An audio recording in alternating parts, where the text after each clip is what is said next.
thought I would talk about the importance of guide coat, and I'll give you a little example of what guide coat does for you. Obviously, it's just something that's not glossy, like a spray bomb, or they make guide coat that you can buy that you spray over the primer, so that you can over the primer before you block sand it. I am in 400 stage right now on some 2K, and so here's kind of what it looks like after I laid the guide coat down right in here. But I'm sanding this right here, and for example, right here in this complex reverse curve, you see those black marks. That is imperfection. Okay, so basically I'm blocking this down with no collar. It's all gray. I could miss that. I mean, this might be a little exaggerated for something you missed. This is high build primer, so I was hammering this area, and obviously I went real heavy right here. I hit this with the DA a little bit, and look what it's done. It's highlighted how heavy that is. See this here where I've hit it? I've hit that with the block or the DA, and it is highlighting that orange peel right there in that primer. I could have, I should have laid a little thinner coats and been a little bit wetter of a coat, but it's primer, so I was hammering it on there. Regardless, it's going to get sanded off, but right through here I've went through and see this. I think we got a little bit right here. You see that direction right here? That's some kind of sand scratches, which I did 220 before I sprayed this. But as you can see a little bit of something there, right? Probably 220 scratches, or it could even be 80 grit scratches that I missed.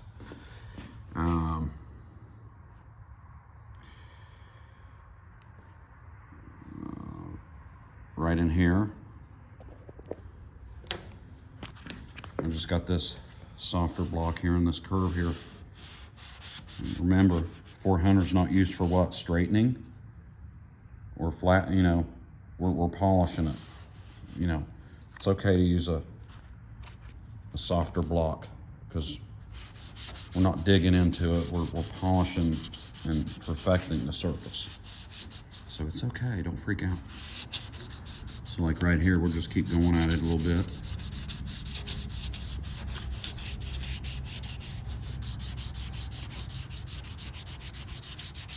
Just nice, and don't get crazy.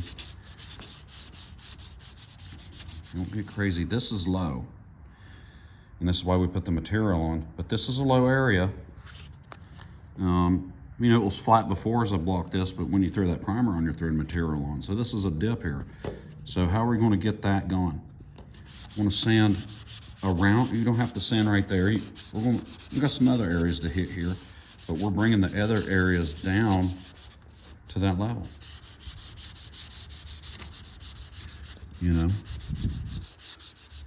just having a good time.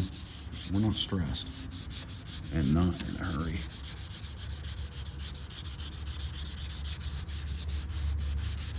Slight pressure. Let the sandpaper do the work. What do we got going on? Okay, well, we got this up in here's disappearing.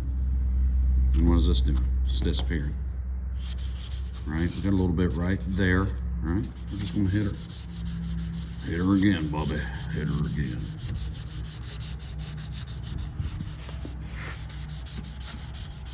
Try to crisscross and, so that your sandpaper cleans out.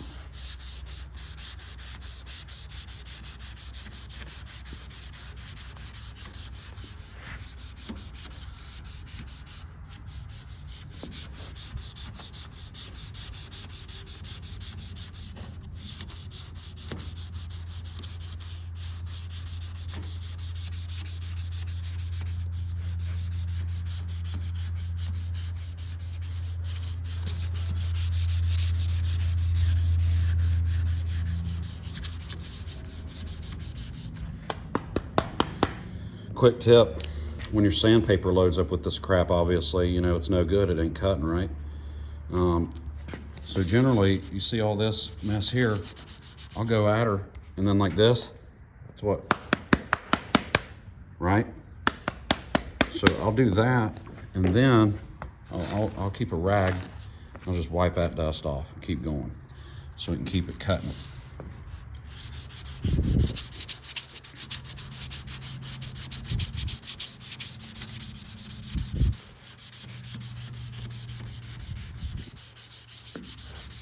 Let's keep gliding over that.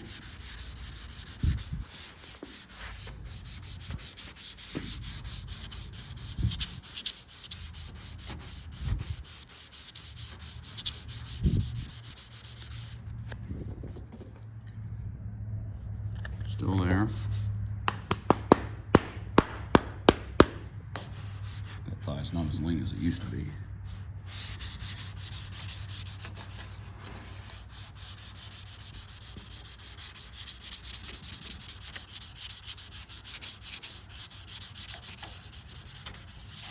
Remember, we're bringing the rest of the surface down to that level, that low spot area, right? So we're just not going to hit that low. We're getting this whole area around it and bringing it down.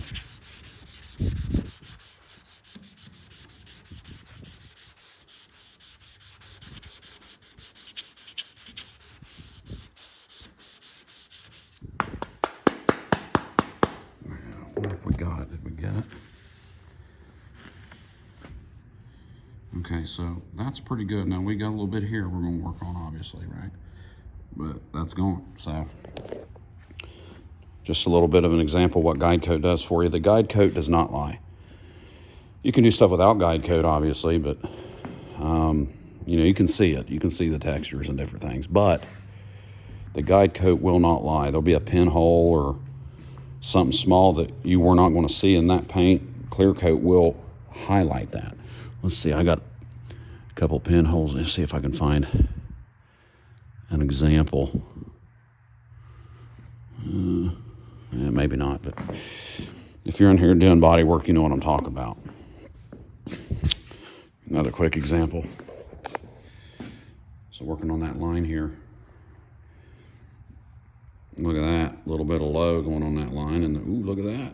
It's a low right there. So we gotta help shape that line back each stage. And it's highlighting that issue, right? A little bit, see? All right, enough of that. Use guide coat. You can use guide coat at any stage. You can put on there, shave it off of there, and if you don't think it's straight enough or what have you, just put it on there again. Who cares?